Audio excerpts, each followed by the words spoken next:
Hey everyone, welcome back to my channel Depth Pharmacy. In this video we gonna talk about introduction of genetics. Basically genetics क्या होता है? genetics में बच्चों हम पढ़ते हैं कि जो हमारे एक जनरेशन से दूसरे जनरेशन तक हमारे जो बॉडी के कैरेक्टर्स होते हैं हमारे वो कैसे ट्रांसफर होते हैं। जैसे मान लीजिए आपके पापा के कैरेक्टर आपके अंदर कैसे आते हैं तो हम उसकी स्टडी यहाँ पर पढ़ते हैं। ठीक है, जैसे सब लोग बोलते हैं फैमिली में यार तू अपने पापा पे गया हुआ है, तो वो कैरेक्टर्स जो हैं हमारे पेरेंट्स से हम तक आते हैं वो कैसे आते हैं। तो बच्चों हमारी एक साइंस की ब्रांच है जिसके अंदर हम पढ़ते हैं हेरिडिटी। बच्चों genetics is a science that deals with heredity. Genetics एक साइंस की ब्रांच है जिसके अंदर हम बात करते हैं कि हेरिडिटी का मतलब होता है कि एक जनरेशन से दूसरे जनरेशन तक जो हमारे कैरेक्टर्स होते हैं बॉडी के कैरेक्टर्स वो कैसे ट्रांसफर होते हैं। ठीक है, अब बात करते हैं कि जो हेरिडिटी होती है उसके अंदर हम क्या पढ़ते हैं। बेसिकली हम हेरिडिटी के अंदर हम जीन पढ़ते हैं। जीन में आपको बताऊंगा जीन क्या होता है। हमारा जो जेनेटिक मटेरियल होता है बॉडी के अंदर, हमारी बॉडी के अंदर जेनेटिक मटेरियल होता है जिसको हम डीएनए के नाम से जानते हैं। उस डीएनए के अंदर ये डीएनए का स्ट्रक्चर होता है। ठीक है, इसके एक सेगमेंट को हम बोलते हैं जीन, यानी यहां से लेके यहां तक एक सेगमेंट हो गया, इसको बोलते हैं जीन। ठीक है, तो इसको हम डीपली आगे पढ़ेंगे कि क्या होता है। अभी हम ये बात करते हैं हेरिडिटी के, हम क्या क्या अंदर पढ़ते हैं, हम स्टडी करते हैं जीन्स के बारे में पढ़ते हैं और वो कैसे अपनी जेनेटिक इंफॉर्मेशन को यानी एक जनरेशन से दूसरे जनरेशन तक जो इंफॉर्मेशन कैरी करते हैं वो कौन करते हैं, जीन करते हैं। और जीन करते हैं उनकी जो प्रोसेस है उसको हम यहाँ पर पढ़ेंगे हेरिडिटी के अंदर। अब पढ़ते हैं बच्चों कि जो जितना भी जेनेटिक एक सेल्स के अंदर, मान लीजिए ये हमारा एक सेल है, इसके अंदर हमारा न्यूक्लियस होता है और हमारे न्यूक्लियस के अंदर बच्चों क्रोमोसोम्स होता है। क्या होता है, क्रोमोसोम्स होते हैं, जैसा कि आपने 12th क्लास में पढ़ा होगा। ठीक है, जैसे जो हमारे सेल्स होता है उसके अंदर न्यूक्लियस होता है, उस न्यूक्लियस के अंदर कुछ जेनेटिक मटेरियल होता है। ठीक है, यानी जितना भी जेनेटिक मटेरियल होता है हमारे सेल्स के अंदर वो क्या क्या होता है, और genetic material in a cell genome, यानी जितना भी सेल्स के अंदर मटेरियल होता है जेनेटिक मटेरियल होता है उसको क्या बोलते हैं, जीनोमी बोलते हैं। अब जीनोमी के अंदर क्या क्या आता है, जेनेटिक मटेरियल के जो हमारा मटेरियल होता है जेनेटिक मटेरियल उसके अंदर क्या क्या होता है। पहला होता है क्रोमोसोम्स। ठीक है, दूसरा होता है प्लाज्मिड। प्लाज्मिड के बारे में बायोटेक्नोलॉजी सब्जेक्ट्स में इसका बहुत इंपॉर्टेंट रोल है, तो अभी हम पढ़ते हैं क्रोमोसोम्स। जैसा कि आपको पता है न्यूक्लियस के अंदर क्रोमोसोम्स होता है। ठीक है बच्चों, न्यूक्लियस के अंदर क्रोमोसोम्स पाया जाता है। अब हमारा जो मान लीजिए ये हमारा डीएनए, ये हमारा सेल है, सेल्स के अंदर क्या होता है, न्यूक्लियस। न्यूक्लियस के अंदर बच्चों क्या होता है, ये हमारा हो गया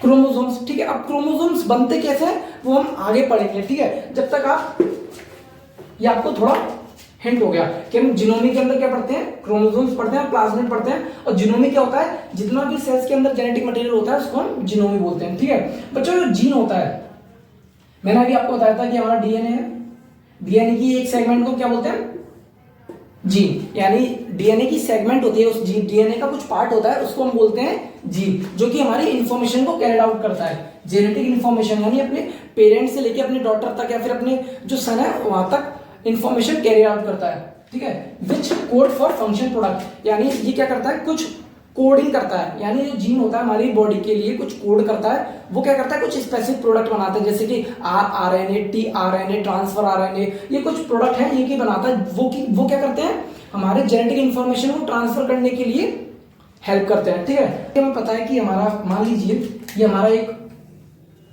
सेल है। ठीक है, इसके अंदर हमारा न्यूक्लियस होता है, न्यूक्लियस के अंदर बच्चों क्रोमोसोम्स होते हैं। ठीक है, क्रोमोसोम्स क्या होता है, जेनेटिक मटेरियल ही होता है ये। अब ये जो क्रोमोसोम्स होते हैं बच्चों ये बनते कैसे हैं। ठीक है, अभी ये क्रोमोसोम्स है बच्चों, क्रोमोसोम्स बनते हैं हमारे डीएनए से, जिसको हम क्या बोलते हैं, क्रोमोसोम्स। अब हम बात करते हैं क्रोमोसोम्स की, इसको रफ करता हूं मैं। मान लीजिए ये भी मैं रफ डायग्राम बना रहा हूं।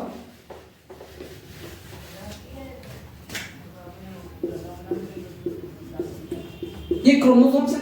ठीक है, क्रोमोसोम्स बच्चों उनका स्ट्रक्चर कुछ ऐसा होता है, ये मैंने अभी ऐसा बना दिया।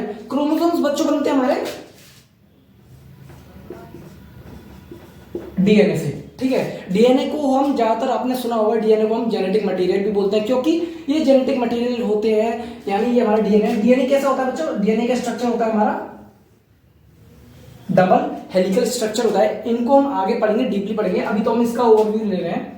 ये हमारा डीएनए, डीएनए का ये डीएनए, अब क्या मैंने आपको बताया था जीन, डीएनए जेनेटिक मटेरियल है। अब जेनेटिक मटेरियल है तो हमारी जो इन्फॉर्मेशन है अब हमारे पेरेंट्स से लेके हम तक कैसे ट्रांसफर हुई, अब वो ट्रांसफर कौन करता है, हमारा होता है जीन। जीन मैंने आपको बताया था हमारी डीएनए की सेगमेंट होती है, ठीक है। ये सेगमेंट क्या करती है, कोडिंग होती है, यानी यहाँ पर कुछ कोड प्रेजेंट होते हैं, ठीक है। ये सब कुछ इससे डीएनए से बनता है, क्रोमोसोम्स बनते हैं, ठीक है। अब ये कैसे बनते हैं वो हम पढ़ते हैं। तो सबसे पहले मैं बात करता हूं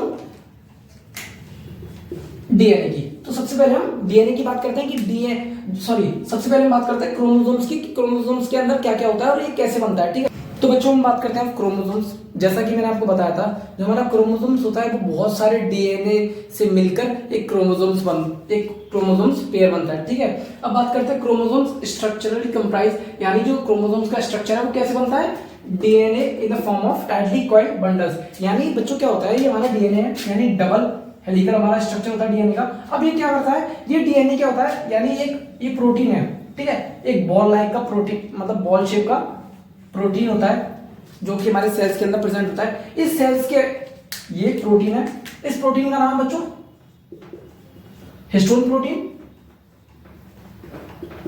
अब क्या होता है कि ये हिस्टोन प्रोटीन, ठीक है, ये हिस्टोन प्रोटीन से जो हमारा डीएनए है वो एक रैप्ड हो जाएगा, यानी चारों तरफ उसके ऐसे टाइट अपनी गांठ बांध लेगा कि जब बहुत सारे हिस्टोन प्रोटीन्स के अराउंड जब बहुत सारा डीएनए लिपिड कर, ठीक है, वो एक क्या फॉर्म करता है, हमारा क्रोमोसोम्स फॉर्म कर देता है।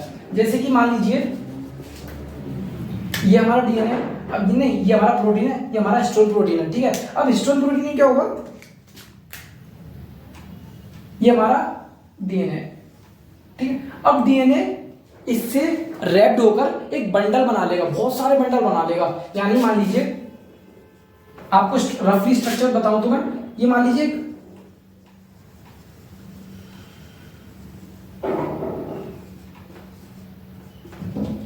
ये मान के चलिए एक डीएनए है, डीएनए बहुत सारे डीएनए जो हिस्टोन प्रोटीन था उससे राउंड होकर, यानी एक बॉल होती है, बॉल के ऊपर अगर आप धागा बांधोगे तो वैसे ही राउंड होके ये क्या करता है, हमारा क्रोमोसोम फॉर्म कर देता है, ठीक है बच्चों। मान लीजिए जैसा कि क्या होता है, अगर डीएनए हमारा डीएनए है, ये हमारा डीएनए रेड कलर का, और ये हमारा क्या है, हिस्टोन प्रोटीन है। अब ये इससे अराउंड मतलब रैप्ड हो जाएगा ना, तो इन दोनों को बोला जाता है, इस पार्ट को बोला जाता है बच्चों क्या, क्रोमेटिन। जब ये बहुत सारे डीएनए हिस्टोन प्रोटीन से बाइंड होकर जब एक बहुत सारा बड़ा बंडल बना लेते हैं, बहुत सारा बड़ा बंडल बना लेंगे, तो उस बंडल को बोला जाता है क्रोमेटिन। जब तक वो क्रोमेटिन क्या करता है, जो क्रोमेटिन होता है, यानी ये हमारा मान लीजिए ये हमारा क्रोमेटिन है, क्रोमेटिन फॉर्म करता है हमारा क्रोमोसोम्स, ठीक है। अब क्रोमोसोम्स का बच्चों हम स्ट्रक्चर पढ़ते हैं। बेसिकली हमारी बॉडी के अंदर 23 पेयर्स ऑफ क्रोमोसोम्स होते हैं, यानी एक सेल के अंदर 23 पेयर ऑफ क्रोमोसोम्स होते हैं, ठीक है। यानी ये इनके पेयर होते हैं, यानी एक पेयर ये हो गया, एक पेयर ये हो गया, एक पेयर ये हो गया, ऐसे 23 पेयर्स हमारी बॉडी में, यानी हमारी बॉडी के सेल्स में प्रेजेंट होते हैं, ठीक है। अब बात करते हैं बच्चों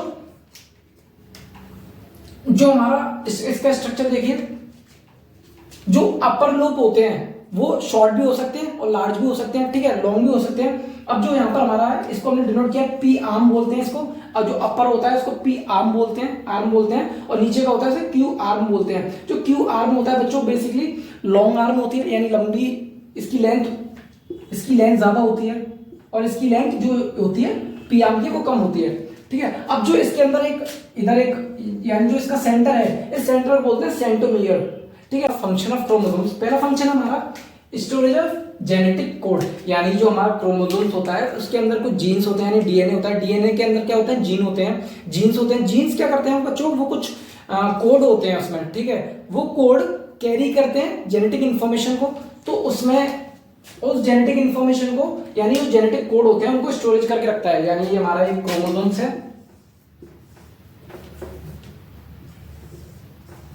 ये हमारा एक क्रोमोसोम्स है, इसके अंदर डीएनए प्रेजेंट होता है। डीएनए के ऊपर क्या होते हैं, कुछ सेगमेंट होते हैं जीन्स के, और वो सेगमेंट क्या करते हैं बच्चों, वो सेगमेंट जेनेटिक कोड्स को स्टोर करके रखते हैं, ठीक है।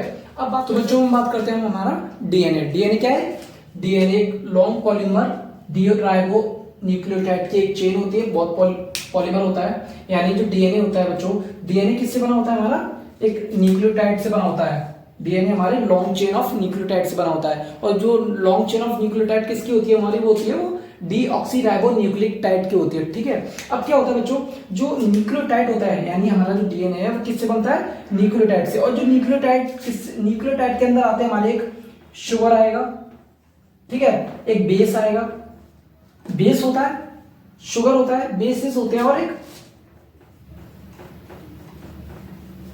फॉस्फेट होता है, एक फॉस्फेट होता है, शुगर होती है, और बेस होता है। इन तीनों से मिलकर क्या बनता है, न्यूक्लियोटाइड। अब बहुत सारी, यानी मान लीजिए ये एक चेन है न्यूक्लियोटाइड की, इस न्यूक्लियोटाइड के मान लीजिए बच्चों, इस न्यूक्लियोटाइड के अंदर हमारा फॉस्फेट भी है, एक शुगर भी होगी, और एक हमारा क्या होगा, बेस हो गया। ठीक है, ये लॉन्ग चेन बनकर क्या बनाती है हमारी, डीएनए। ठीक है, अब बात करते हैं डीएनए। पहला पॉइंट है, DNA is a long polymer chain of deoxyribo nucleotide. ठीक है, DNA is a genetic material in most of the organism, ज्यादातर ऑर्गेनिज्म में डीएनए पाया जाता है। और जो हमारा आरएनए होता है, यानी राइबो न्यूक्लिक एसिड जो होता है बच्चों, डीएनए जेनेटिक मटेरियल होता है, लेकिन कुछ वायरसेस के अंदर ये जेनेटिक मटेरियल की तरह काम करता है। जो आरएनए का फंक्शन होता है मेनली वो होता है मैसेज को ट्रांसफर करता है। यानी बच्चों क्या होता है, बच्चों कुछ बेसिक कॉन्सेप्ट है जिसके अंदर क्या होता है कि कुछ हमें अगर स्पेसिफिक फंक्शन चाहिए होता है तो उसके लिए हमारा जो डीएनए होता है वो क्या करता है, कुछ कोडिंग करता है हमारी मैसेज के अंदर। वो मैसेज क्या करते हैं, वो हमारा प्रोटीन बनाता है। जैसे कि मान लीजिए हमारे जो सेल है उसके अंदर एक डीएनए प्रेजेंट है, ठीक है, ये डीएनए क्या करता है, इस डीएनए के अंदर ये बेसिस, कुछ बेसिस होते हैं, ये हम आगे पढ़ेंगे इस चैप्टर में। ठीक है, ये बेसिस है। अब ये क्या करता है बच्चों, डीएनए से क्या बनता है हमारा, सिंगल स्ट्रैंड एमआरएनए। ठीक है, ये हमारा हो गया एमआरएनए, मैसेंजर आरएनए जिसे बोलते हैं डीएनए। ठीक है, अब ये क्या करेगा, जिस प्रोसेस के थ्रू एमआरएनए बनता है उसको बोलते हैं बच्चों ट्रांसक्रिप्शन प्रोसेस।